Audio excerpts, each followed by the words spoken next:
Now, do I really believe it? To the extent that I believe it, I have made my world change to conform to my ideal. If I really believe it is a dream, I can dream a daydream or a night dream, but I must be in control of the dream. Now, when a man takes a state, it's a daydream, and he sees a marquee, and it reads his name, implying ownership of a certain building. It's all a dream. It's a daydream, granted. He knows exactly what he's doing. When he stands before that sign, and he sees the same sign, although no one else can see it, because it isn't there. The sign reads F.N. Roach and Company.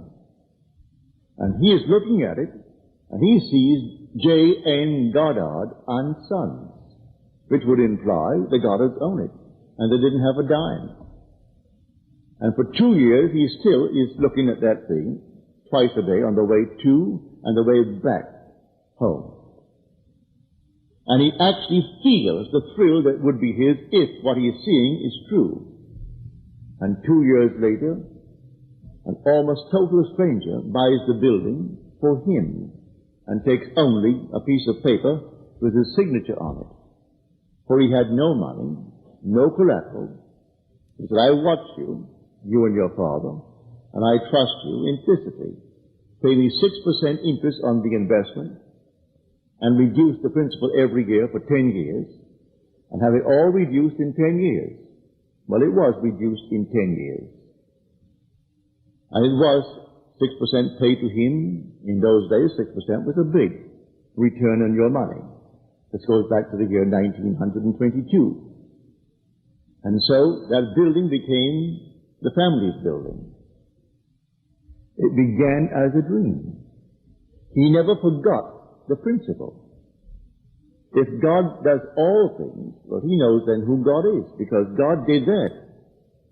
If by him all things are made, and without him was not anything made that was made, well, surely this came out of nothing.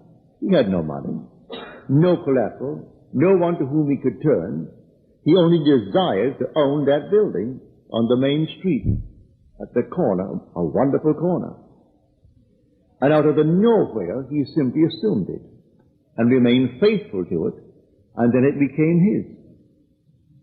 He took that principle and applied it from that moment on to everything that he touched in this world, for he discovered the creator of things in this world. For God and only God creates. There's nothing but God. Well, if Jesus is the only God, but so am I, and so are you, and Jesus is the I am in every child born of woman, well then let him begin to exercise that talent.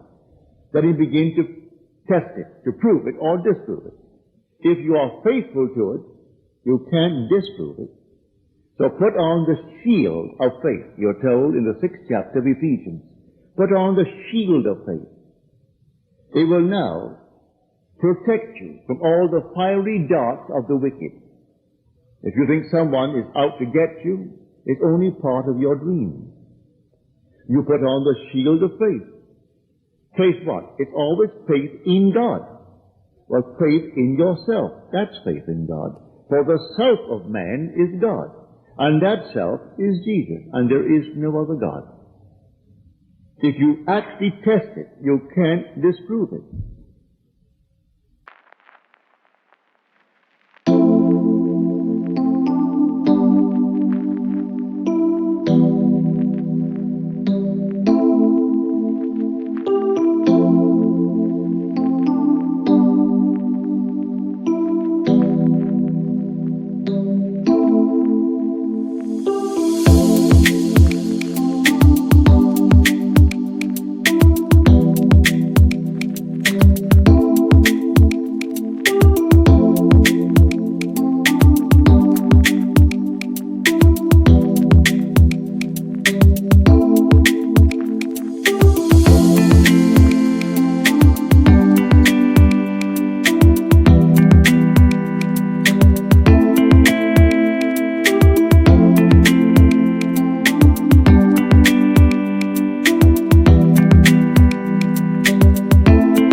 here is the story of Scripture.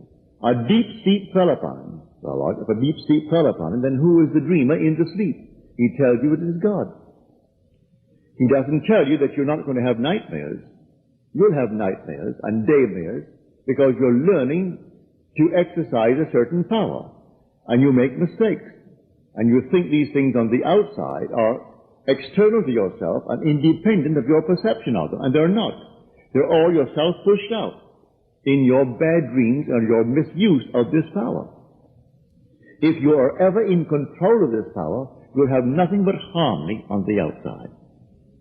But it will come in the very end when you awake from the dream. And in the very end, you are in control of the dream, because you know exactly who you are. And the whole vast world is yourself pushed out. All that you behold, though it appears without, it is within.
in your own wonderful human imagination, of which this world of mortality is but a shadow.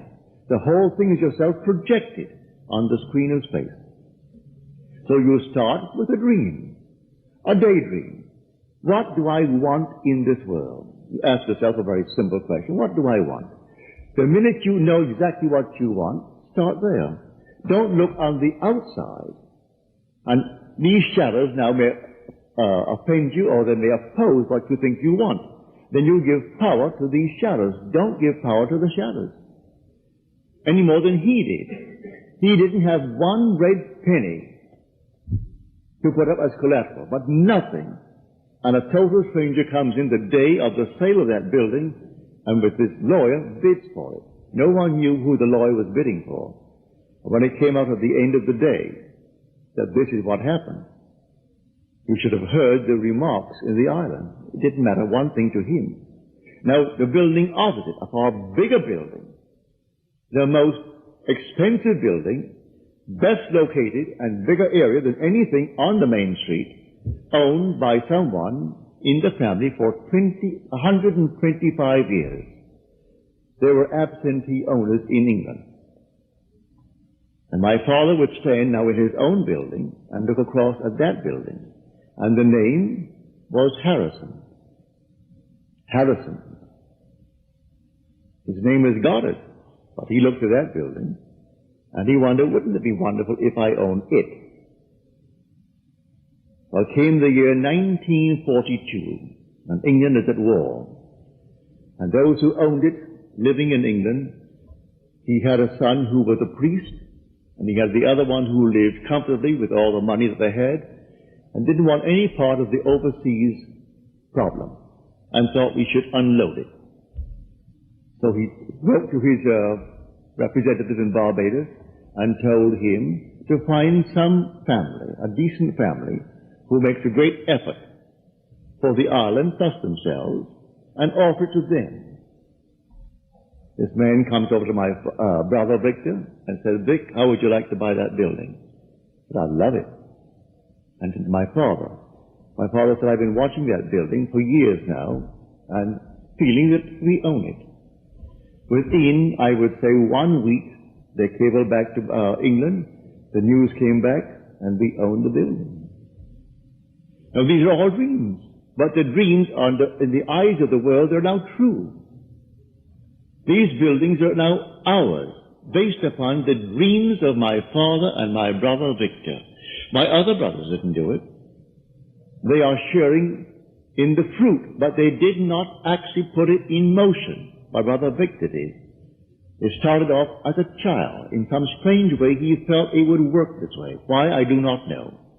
My father confessed years later that's what he lived by, for he had nothing. Didn't have a nickel in this world, and really believed that his dreams would come true. Now his name is Joseph. You're told in Scripture, Joseph was the dreamer. Behold, this dreamer cometh. And so Joseph comes, 11th son of Jacob. And the brothers sold him into slavery, into Egypt.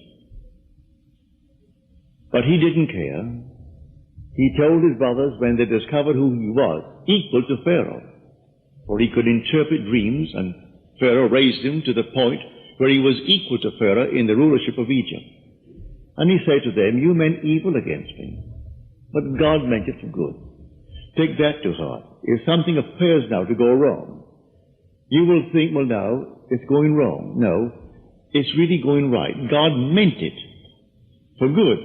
Those who are working against you seemingly, they mean it for evil, but forget it. Don't give any power to that. You remain faithful to the vision. If I am not unfaithful to the vision, it can't go wrong. If I now move away and give power to the shadows in my world, it will go wrong.